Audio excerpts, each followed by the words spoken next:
Hi, this is Gretchen Menn, and this is Musicians on the Record. Hit it.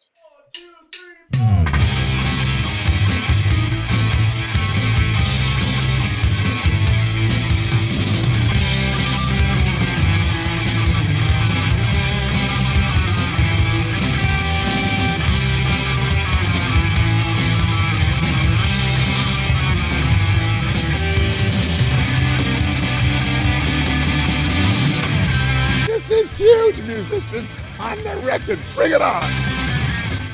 Hi, welcome to Musicians on the Record. I'm David Ward. You've heard the music, now hear their story. And I'm so happy on the show today she is an amazing guitarist, classically trained, plays Led Zeppelin, and has a new album out called Abandon All Hope. Gretchen Menn is on the show today. Welcome, Gretchen. Thank you. I'm very happy to be here. I'm so glad you are. Let's start with the new album. It came out last year, December 2016. I've been listening to it. I love it. It's great. It's moody. It's sort of the fusion of the classical, rock, baroque, whatever you want to call it. It's pretty amazing. How did all that come about? So after I did my first album, Hail Souls, I started immediately thinking about what I wanted to do for a second album. The title for Hail Souls actually comes from one of my favorite quotes about guitar, which is Shakespeare. You know, if you want a great quote, that's always a great place to go. Yes. And so I was this close in college to doing an English and music double major, and ended up just doing the music major. Okay. And nevertheless, I've always grown up in a family of writers, and literature has always been a big thing for me. And so I started thinking about instrumental music and it being inherently the most abstract of all art forms. And that can be wonderful because it engages your imagination so much. And yet I don't know that the current time that we're living in is something where that's necessarily as welcome. You know, I like stuff that engages my imagination a lot, but I think just like anything else, whether it's a muscle or a habit that we do, the more we do it, the more we enjoy doing it generally. And so I was thinking, well, how can instrumental music be enriched, maybe by literature? And so I had been thinking about, what if I do an album that is somehow related to a work of literature on a bigger level, beyond just taking a title from Shakespeare? Wow. You know, something that's actually more programmatic. And so I had been toying around with that idea, and then right at that time, Michael Molenda, with Guitar Player magazine, I had known him very casually through a mutual friend, Jude Gold, who I played guitar with in an acoustic duo, and who's a great friend and a wonderful guitar player. And Michael said, he had an idea for a project. And I honestly thought that he was going to tell me what like everybody's told me my whole life, which is you need to play more pop sensibility music and you need to start singing. Uh-huh.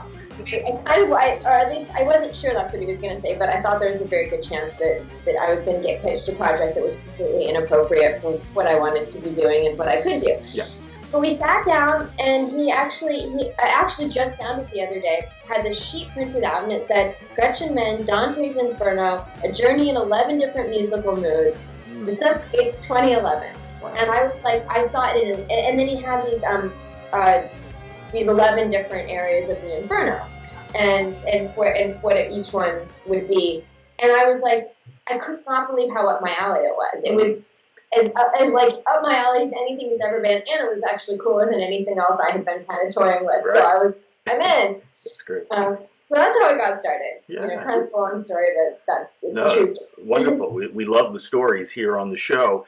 And can you tell us a little bit about, you know, you play live, obviously, with Zepparella and others. What's the difference in your mindset when you're playing live or you're going into the studio recording an album like this? Okay, that's a good point. On a very pragmatic level, when I'm performing live, I'm less concerned with accuracy. It doesn't mean that I want to be inaccurate, Miss Ferdinand. Yeah. But a lot of it is about kind of letting yourself go in the moment and trying to just put aside some of those concerns of trying to be a being a perfectionist or anything like that, and just thinking, I'm here to connect with people. My practice has led to this moment, and after this moment, I will learn more things that I need to practice, but I'm going to let go of that right now, try to connect with people to the best I can, and make it a joyous experience. Doesn't mean it always is. Sometimes, live shows definitely mean all sorts of, curveballs that can come your way. But I try to get out of my head in that way. On the other hand, in recording, I'm pretty ruthless because I know I'm going to have to live with it for a long time. Okay. And so I tend to practice an enormous amount. Okay. I've completely retracked songs that I thought I had because I determined it just wasn't right. I try not to be like pathological about that, right. And not put anything out there that's totally not representative. Sure.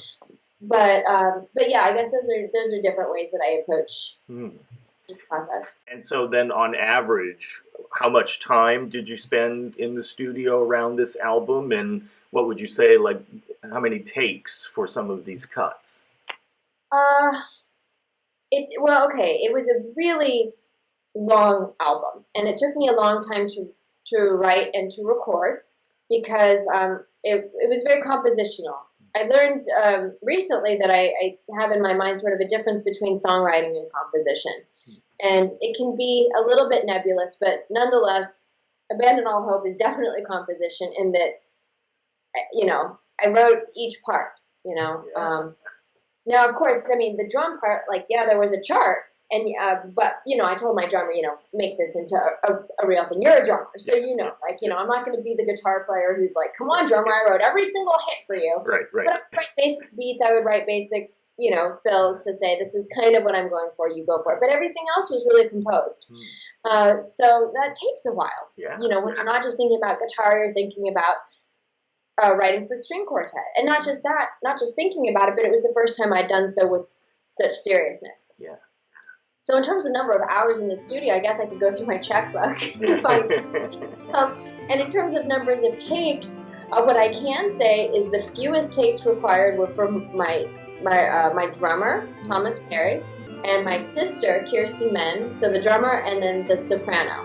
Yeah. And it's really funny because my sister, who she doesn't consider herself a professional musician because she's also a doctor. Wow. But she's marvelously talented. Yeah. And she was so nervous coming into the studio and so prepared that she would come in and just do a take and everybody would be in tears. Yeah. She'd be like, is that okay? And it was so quick.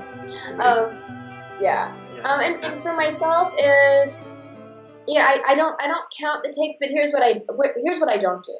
I'm not a one take kind of person. I would love to be, I'm not.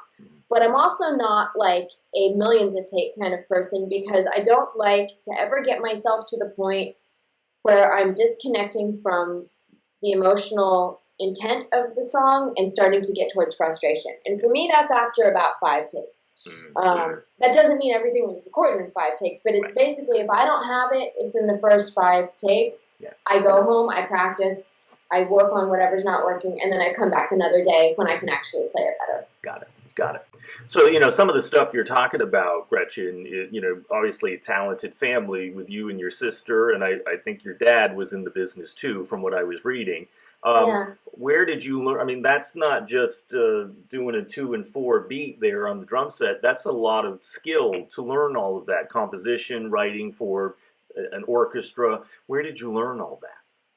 Well, I studied music in college, actually not too far from you. I went to Smith College in Massachusetts. Yes.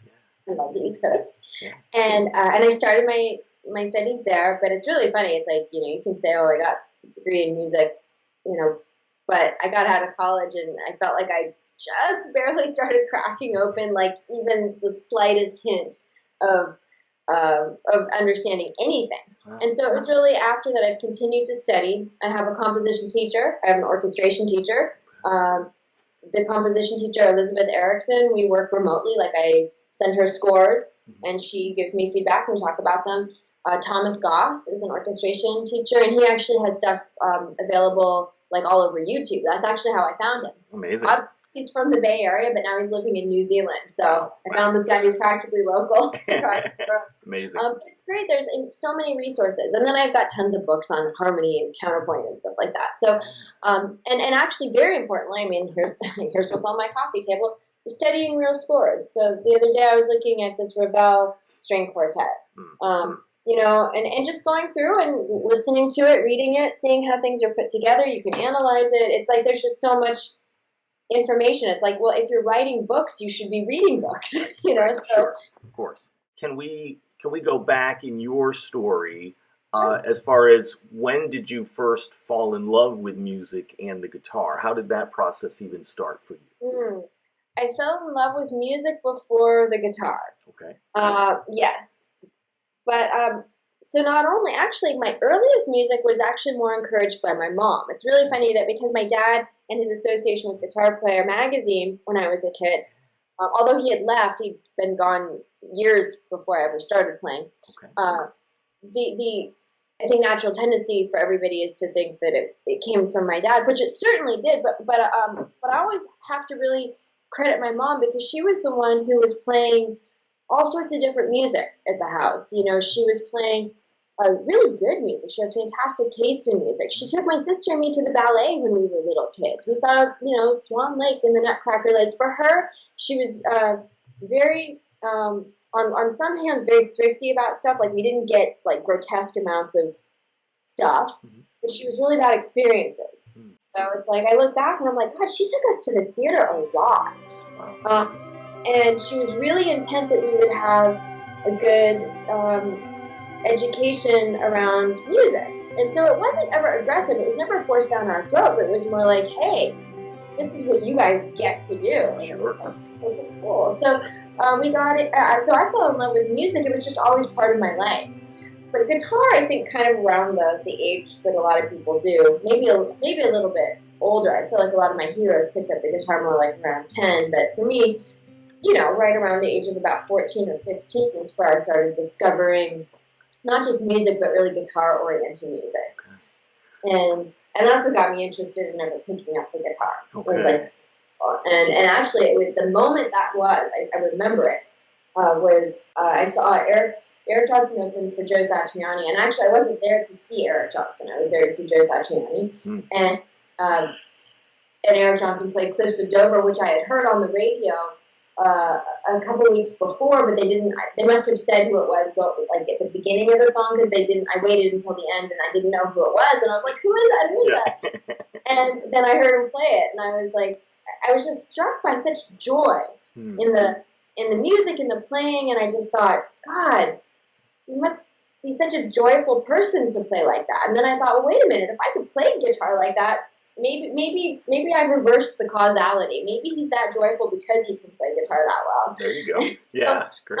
And then I kind of thought maybe I should take a couple of guitar lessons, but it was very innocently. I never thought like, oh, I'm going to become a guitar player. Okay, interesting. And so you mentioned some of those guitar heroes that you started getting into. Can you name a couple that really influenced your playing? For sure, like Led Zeppelin. At that point, when I was listening to Led Zeppelin, I wasn't, really focused just on the guitar. I was just focused on the music. So I would say Led Zeppelin, but it wasn't until I got deeper into it that I thought Jimmy Page. But really, Joe Satriani, Steve Vai, Steve Morse, those were sort of my first, Eric Johnson, my first handful of people where, you hear it and you can't not hear the guitar. That's all. It's like, oh my God, this is so amazing. Right. Yeah. Great guitarist, right? Amazing guitarist. Yeah. All right. Amazing. So you started taking lessons then. Were there some important teachers that helped you along the way? Yeah. Actually, the first guitar lesson I ever took in high school was from a guy, Sam Eigen. He's still a dear friend of mine, and actually he's now the guitar player for Smash Mouth. Oh, wow. Which is, but he's marvelously versatile. He does, everything from shreddy, Yngwie Malmsteen, the Eddie Van Halen type stuff, to gorgeous fingerstyle acoustic stuff, and just a wonderful guy. And I only had a couple lessons with him because that was in high school, and at least growing up where I grew up, my high school is literally across the street from Stanford University, and even though it's a public school, it's a passionately academic environment, and so they get it in your head really early on that if you don't, if you don't get straight A's, like your future is going to be pretty bleak. Yeah. So I kind of, even though I was interested in guitar, I wasn't doing it seriously. I was like trying to, get into college. And, Sure. go okay on the SATs. And so it wasn't actually until I got to college that I was like, oh, I want to play guitar. And then that's where I met my other very important teacher, Philip DeFremery, my classical teacher. Okay. And I cannot give him enough credit for just how carefully he taught me, how much he encouraged me. And then he taught me from day one, like, I might become professional, instead of just kind of being like, oh, wow, first year of college and you're just now thinking about guitar. Like, it would have been really easy for him to have dismissed me as somebody who's never going to do anything with it. And he never did that. No. In fact, if anything, I was more inclined to be dismissive of my interest, and he kind of said, don't be so quick, Yeah, that's powerful, right? Somebody who believes in you, a mentor, a teacher like that, right? Yeah. Incredibly powerful, yeah. Even just as much as some of the technical skills you may have gotten from him. So, yeah. Yeah. So I wonder then, with all of that happening, when did it start becoming a dream to maybe become professional? What was that dream that you had and that you wanted? I think because when I got into music, it was already, I was so aware that it was a difficult business. Mm-hmm. Not only difficult, but almost a ridiculous pursuit for any reason other than because you love it. And so I never thought, oh, this is going to be my job. I always just kind of pursued it, thinking like that I would be so excited to try to get better at something that I really loved. And so kind of becoming more professional was just sort of a natural outgrowth of continuing to do it. Honestly, I never thought I would go so far with it. That's great. And I still feel like an infant. I don't mean like, oh, I've done so much, but like when I started, I never thought, oh, I'm going to make an album. Right. I never thought that. Just sort of, you get into something and you get more into it and more into it and more into it, and then you're obsessed with it, and then you start spending all your money making albums. Right. Yeah, but an amazing dream that is come true for you, right? Oh, that's, it's a sweet way to say it. I guess I see it so much as like a process, because it's like you can have some days that are so just like where you're elated, where you come up with something that you're so excited about, and then other days where all you do is feel like just the weight of your inadequacies, and you look at your guitar and you're like, who am I? Like, I'm such a charlatan, I'm such a dilettante, like, what am I doing? And then other days where you're obsessed with it. And so I think so much of it is like a process of continuing to just, walk your path, find your path, and therein is the dream, is continuing to find ways to stay engaged and interested and passionate about what you're doing. Well, and I've heard others talk about that too, that sort of imposter syndrome, and you're clearly not an imposter the way you can play. So, but I imagine that can add to whether nerves in the studio, practicing on stage. How do you deal with that mindset? I mean, some of that is all that self-talk that we can have in our head of, Yeah, that's hard. There's no experience, or there's no substitute for just doing it, and just kind of going through it. But even then, it's funny, you can have you can go over a hurdle in one respect, and then the tiniest thing can change, and then there's a whole other thing that comes about. So like right now, it's not to say that I never get thrown off my game at a Zepparella show. Of course I do. Of course I make mistakes, as part of just live performance. And if you're not going to stand there like a statue watching every single movement of your fingers, like stuff's going to happen. Yeah. But at the same time, how much adrenaline is surging through me and how much of that is anxious adrenaline. Yeah. It's more, I would say, excited adrenaline. Right. On the other hand, a perfect example is I just did a Deep Purple rock and roll fantasy camp a few months ago. Wow, cool. Played with the most amazing musicians because the other counselors were like, we had counselor bands. Mm-hmm. So like the counselors were people like Elliot Easton from the Cars and Gary Hoey and Tony Franklin, you know, like Wow. Vinny Appice, you know, like these amazing people. And in my counselor band, I was in a band with Tony Franklin, Vinny Appice, Steve Brown, Joel Hoekstra, and what would we do? Oh my gosh, it was like, I don't know if you know Steve Brown and Joel Hoekstra, they're the other guitar players, but they're both total consummate rock stars. Yeah, like wow. complete, I mean, not just rock stars, but really great musicians too. Amazing. And I was like, so a perfect example of me getting completely like, you know, put in a different element and just feeling like a complete idiot was, it was like, okay, let's just throw this band together. We're going to do this Van Halen song that you just found out about. And let's start it off with each of the guitar players just taking a spontaneous shredding solo. You know, and there's Steve coming up and and then there's Joel, and Joel's like, he's 6'5" and has this long blonde hair and this gold top Les Paul, and he's got the moves and the technique, and he's just like shredding like nobody's business. And it's like, you're solo, Gretchen, and I'm like, I want to just right now. Right. So perfect example, you know, I can go up, you know, the front of the stage with Zepparella and feel confident, but then put me in a different situation, put me with these guys who, you know, are so much further along than I am. And I just am like, oh God, what am I doing here? Is anybody filming? Of course. Right. Absolutely.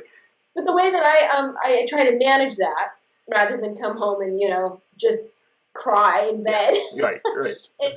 I tried to come home and think really about solutions around that. Of like, okay, how could that be less uncomfortable of a situation for me?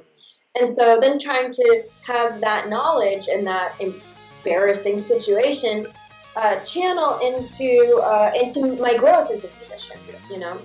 So absolutely. So learning from those experiences, you know, turning lead into gold, basically. Using exactly. Yes, the alchemy of humiliation. That's right. Exactly.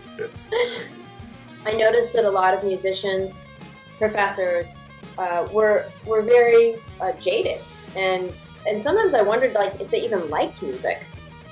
And then I tried to think, well, gosh, if I'm so passionate about music, how do I stay that way? And I thought, well, it seems that a lot of times the reason people get jaded is because either they believed they were going to have some sort of success, or that they were entitled to something that they didn't get, or they had to put their artistic ideals on the line in order to pay rent.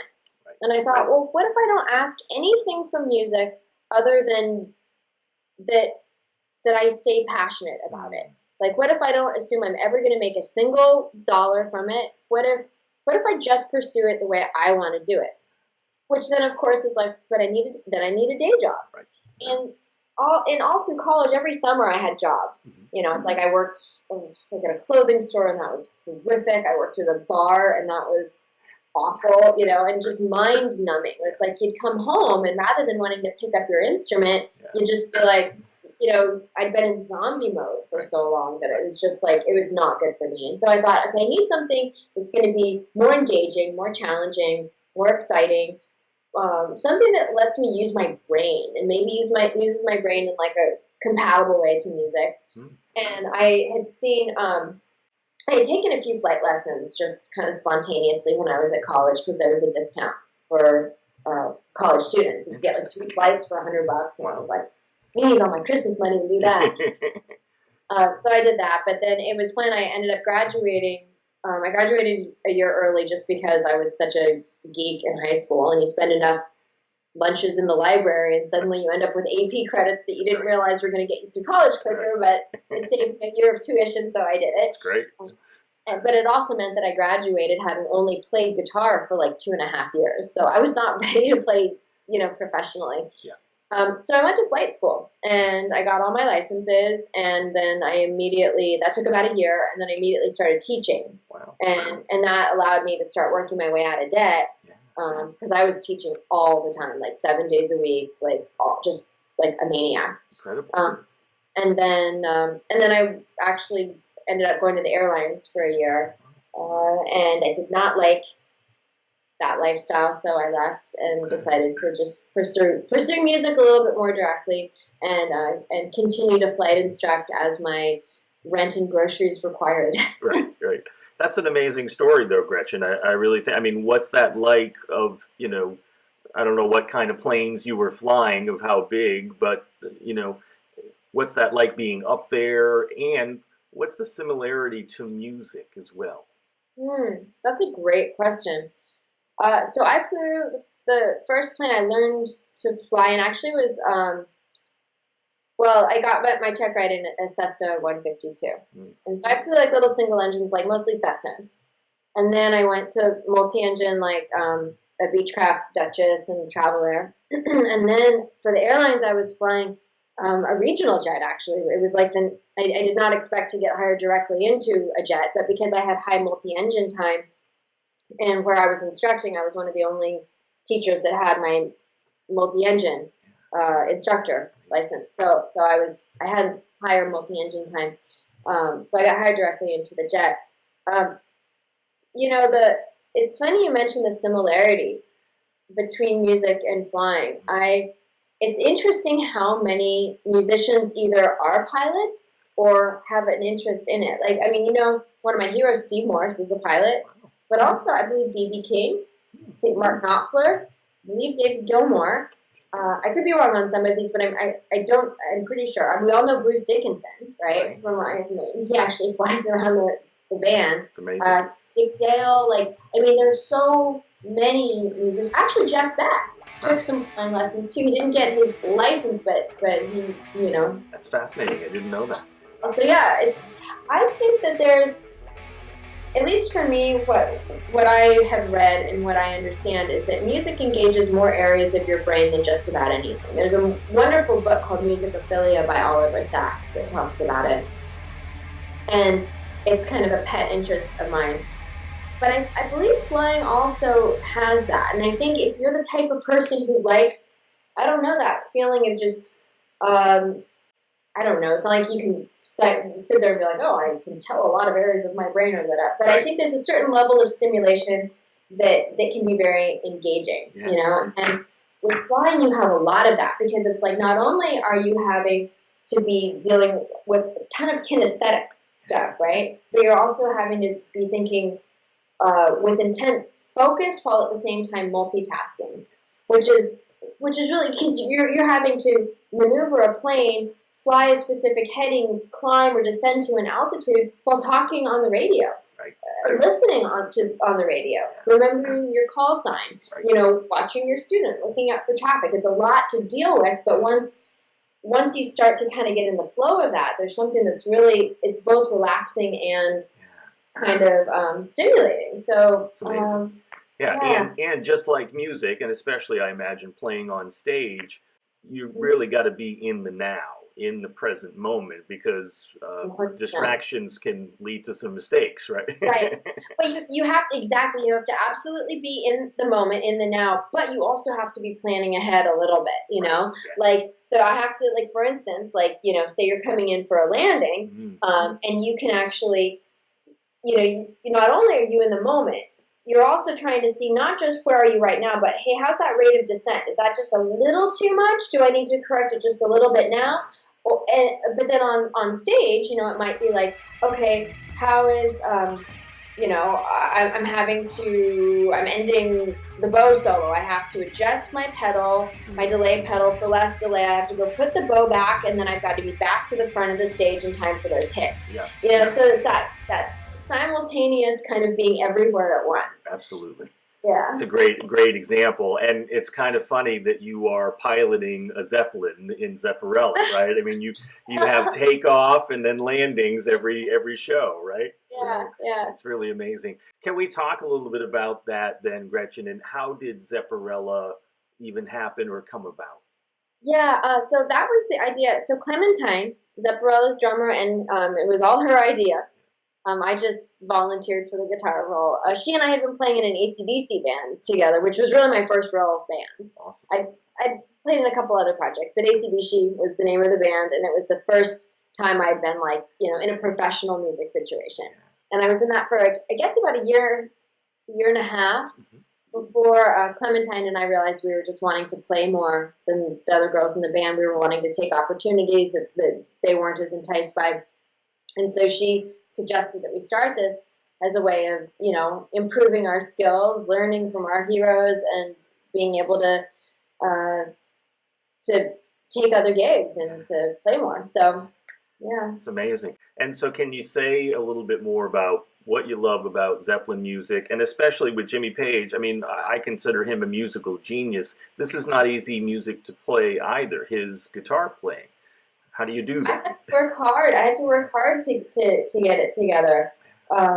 You know, now that I've been doing it for a while, it's less daunting. But I think now what I find to be the biggest challenges playing Jimmy's stuff is that, you know, with my personality and with my background in classical music, is I can be very detail oriented to the point that it drives some people around me totally crazy. Yeah.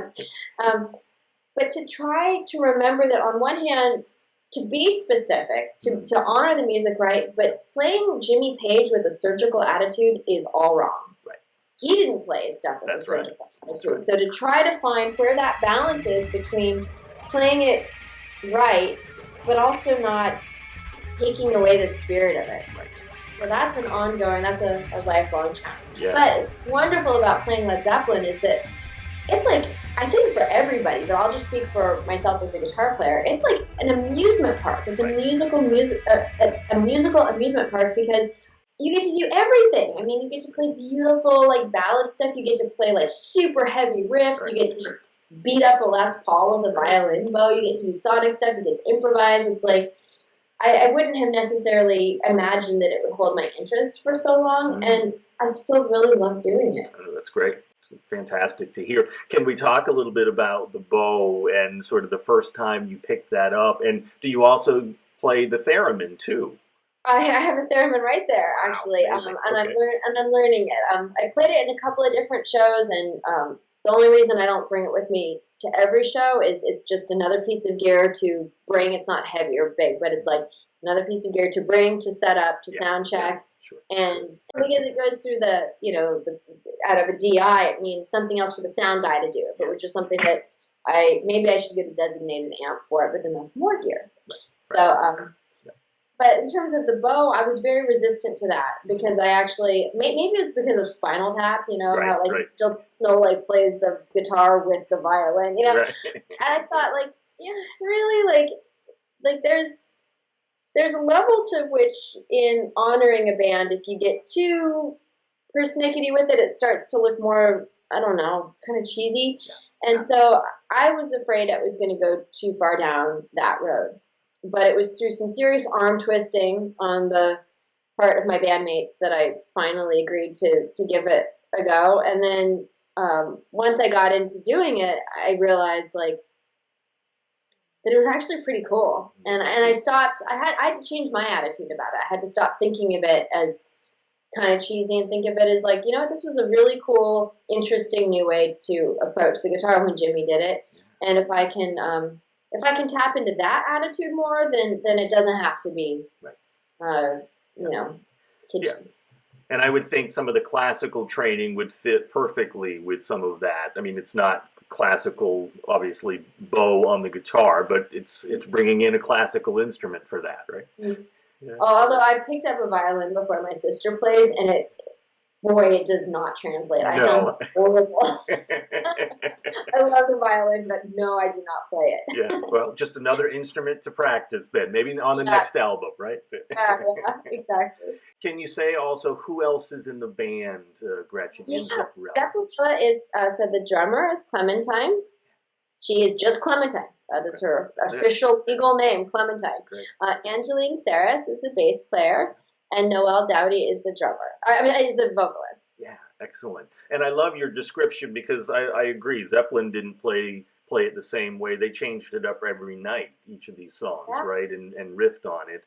How do you guys get gigs? Where are some of your next upcoming shows? Okay, I think our next shows are in Texas. We have Austin, Dallas, and Houston. I know we're getting to the East Coast later this year, but I was trying to get together with one of my friends. I think I'm booked every weekend, and until like the fall. Wow. Amazing. So we're pretty busy, and we get all over the U.S. Yeah, it's incredible. Yeah. So can you talk a little bit about what's on one hand, the most exciting thing about touring? Also, what's some of the most challenging things about touring? Sure.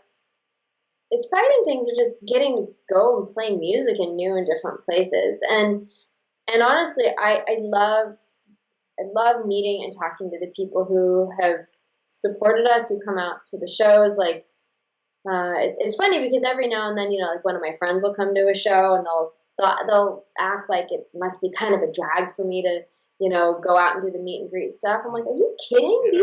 These are the people who, Right. like, who are giving me a career. Like, Sure, it's like sure, the greatest joy ever. Yeah. So I love meeting the people who've supported us. That's totally wonderful. Some people have like fascinating stories, and it's incredible. I'm often struck by how unifying music can be, especially because one of the greatest things about music and touring as a musician is you encounter people where you would have no other reason really to encounter each other. Sure. People, maybe you disagree on everything politically. Yeah. Maybe you have nothing in common otherwise, but you have this common love of music. Yeah. To me, that's like fantastically humanizing. And I feel like more of that will only do good things for the world. Agreed, absolutely, yeah. And obviously, I mean, part of the attraction for people coming out is you guys are an amazing band. It's an all-women Led Zeppelin tribute, and just for the love of Led Zeppelin, people want to hear some of that music because, let's face it, they're not getting back together, right? Right. Yeah, so I mean, that's one of the amazing things about your band. Have you guys been able to meet any of them?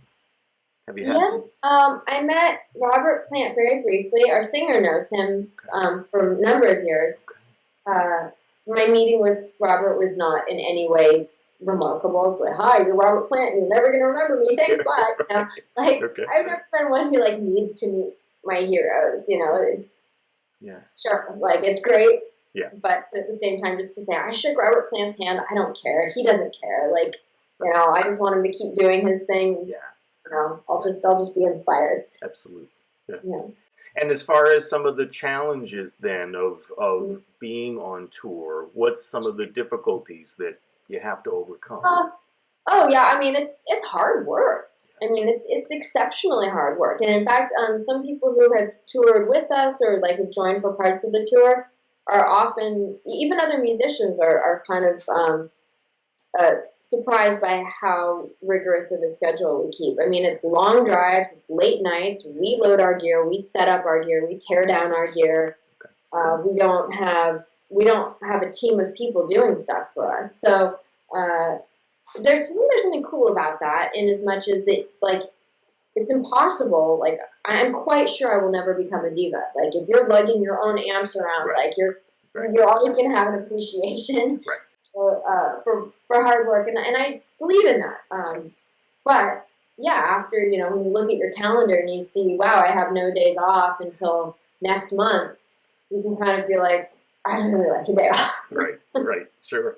Yeah, so some people might have the fantasy that, oh, it's a Led Zeppelin tribute, you guys are traveling in the Starship, but no, this is hard work too, right? Oh, yeah, it's hard. Exactly. And actually, if there's anything that sometimes can be disappointing to, I think, people who meet us, is they think, oh, you just played the show, now you're going to rage, we're going to party or whatever, and I'm like, you see all of that gear on stage? Until that is in the van, my night isn't even, I'm still at work. Right, I mean, even if I'm having a great time and I love my work, there's no party for me. Right. The party is what just happened on stage.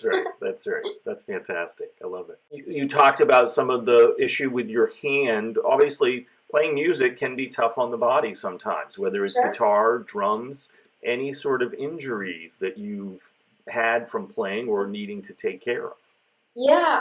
Well, right now I'm just having some tendonitis in my right hand, and that's why we talked about maybe me doing some classical guitar, but I've been making myself lay off it because I guess tendonitis can be more serious than I thought. So I'm dealing with that one of my right fingers, which is great. If I had to pick which finger to have tendonitis in, it's in my first choice. Okay. Finger, Yeah, good. But yeah, so that's minor. I have dealt with some carpal tunnel type stuff in my left hand. I've gotten better at managing it. Actually, what what solved it for me was a really intense type of physical therapy called golfing. It's this friend of mine, amazing body worker, his name's Gary Crowley. In fact, actually, for musicians, this is somebody they should know about. I think the website is called doityourselfjointpainrelief.com or Google Do It Yourself Joint Pain Relief. What he does is he shows a series of videos of how to deal with this yourself, totally free. Wow. But I remember I had gone to doctors and physical therapists and yoga teachers and, done all the stuff I was supposed to do. And in 10 minutes, he was like, oh, you have carpal tunnel. And he did this like super intense like massage type stuff. It wasn't just like, oh, it's a massage. It was like, kind of like you're sweating. And it's Right. But then he gave me my arm back, and it wasn't just a little better. It was totally better. Wow. It was like, and so anyway, that was revolutionary for me. Yes. I did get a back injury, like when Zepparella went on tour a couple of years ago. We had a month-long van tour, and I think maybe the third day in, I was picking up my amp, and I got a back injury, which it can happen, right? totally sucked. Yeah, definitely sucks. Started tour with a back injury. Sure. So I'm a big believer in taking good care of yourself, like doing exercises. I mean, people ask me all the time if my Les Paul is chambered. Nope, it is full weight Les Paul. Yeah. I use a strap that's a little bit, that has some padding on it so that it isn't cutting into my shoulder as intensely. And then I just try to do things like I try to do yoga. I try to lift weights. I try to stay strong and healthy so that I can, continue to play without injuring myself. Sure. Well, and it takes a lot of energy and stamina to do what you're doing, right? Right, Absolutely. exactly. And what I always say is I don't want to feign energy on stage. Like I want to have that energy. So I'm happy to do my homework elsewhere so that I'm in good shape to be playing. Sure, absolutely. So you mentioned the Gibson Les Paul. I mean, obviously you're playing that in tribute to the Zeppelin music. I've also seen you play another. Can you talk about your guitars or guitars of choice that you have? Yeah. So my number one, my baby is my Music Man Silhouette Special, and that was actually the first guitar I ever had was a Silhouette, and I still have it. And my video for Valentino's Victory Lap, that's the guitar that's in that. And I guess my friend Jude had sent that to Ernie Ball and was like, hey, did you see this? And so they ended up sending me, like, oh, that's great. She needs an update one. So then they sent me what's now like my number one Silhouette Special. It's a white one with a black guitar. Yes, it's beautiful. And that's what I use. Oh, I love it. It's like, it just feels like home for me. So that's my main solid body electric that isn't for Led Zeppelin. Mm-hmm. I also have a Music Man Majesty, which is a great guitar. I have a beautiful acoustic. There's a recording I did of a Django Reinhardt tune. Actually, I'm wearing my Django shirt today. And it's a Stephen Strom Eros acoustic, which I absolutely love. It's a beautiful instrument. It's not actually a gypsy jazz guitar, but I'm not a gypsy jazz player, so but I still learned a Django tune. And then I have a Santa Cruz acoustic as well. I've got a Sadowski nylon string electric. It's funny because I don't feel like I'm not a collector. I'm not somebody who just buys guitars or gear recreationally. I don't really like having a lot of stuff. Okay. I kind of use like what I have and kind of stick with that. Yep. But then you realize that if you have diversity in your own taste, that all of a sudden you end up with a certain number of instruments. Like my classical guitar is a Kenny Hill rock model. Okay. I've got a handful of some instruments that I love a lot. That's really great. You seem to me like a very accomplished, like really intelligent musician. What are you still working on and practicing? And because it's very clearly you are still a student of the art. Oh boy, am I ever! I love being a student, and I think you have to be a student. I mean, I don't know. I can't. To me, there's nothing worse than stagnation. I'd rather be challenged to my extreme than feel stagnant. I'm working right now on an area that's definitely been an insecure and weak area for me, which is trying to get more fluent with improvisation. And I don't mean just improvisation like, okay, we're in the key of E, play things that are correct notes. Yeah. I mean, trying to tap into something that's a little bit more creative than that, not just kind of working my way through licks or scales and arpeggios, but trying to actually feel more comfortable creating and expressing in real time. And to me, I've found that to be incredibly challenging, because it's like if you give me something that's very clear, it's like, Gretchen, learn this lick, it's at this number of beats per minute, and it has to be played perfectly. I know how to work on that. It's like I sit down with my metronome, I play it slowly in small sections, and then work my way up. There you go. It's very mathematical kind of equation. Yeah. How do you practice being spontaneous? That's like you kind of, that's been a lot more nebulous for me. So I'm always grilling other musicians on how they improvise and listening to improvisations by people, and that definitely has been an area of great curiosity and massive insecurity for me. So I'm working on that. But I'm also then working always on composition. I'm working on a string quartet right now with for this orchestration course I'm taking with Thomas Goss.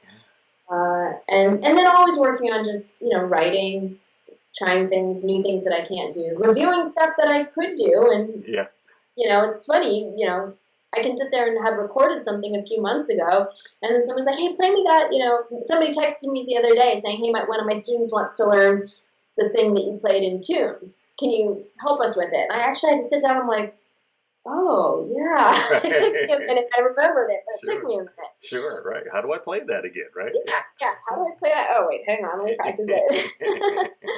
So do you also teach as well, Gretchen? I used to teach more. I have to say, I do. I love teaching people who are passionate about learning.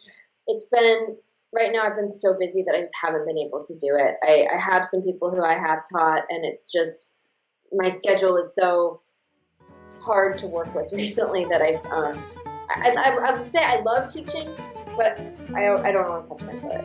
And it's very easy, and I notice it all the time with myself, is that anytime you're working on something that does require just a number of hours clocked, something that is very technical, something that's, requires speed and precision, to not forget that the whole reason to do that is because it's expressing something musically. And if you ever forget it, then it just becomes something that's purely mechanical. And so I do work on technique. I believe in working on technique, but I believe in working for myself on technique in furtherance of something that my creativity mandates. So I don't tend to work on technique for the sake of technique, but that's just me. Yeah. No, I think it's great. Well said.